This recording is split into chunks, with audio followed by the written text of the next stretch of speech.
Okay guys, sa mabilis na video lang to kasi nagreklamo yung may-ari. Lumabas daw yung brake service required sa kanyang meter cluster. So ito, nagpalit tayo ng rotor disc and brake pad.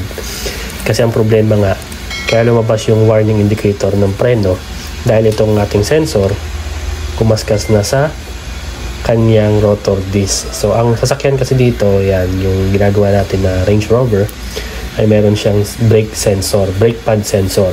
So kapag itong brake pad sensor ay dumikit doon sa ating rotor disc, ay nakasalpak yung ganyan.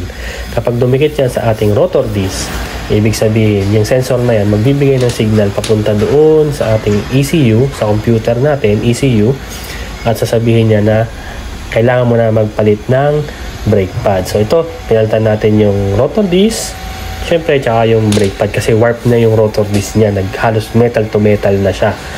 Kaya, kapag lumabas yung ganung indicator sa inyong meter cluster, ugaliin agad na mapacheck yung brakes kasi malamang baka sira na yung inyong sensor. Ayan, sana po nakatulong tong masaglit na video, and don't forget po to subscribe at my YouTube channel and follow po my Facebook page mga kapatid. Sana po nakakatulong ang mga pinaggagawa kong ito. Ayan.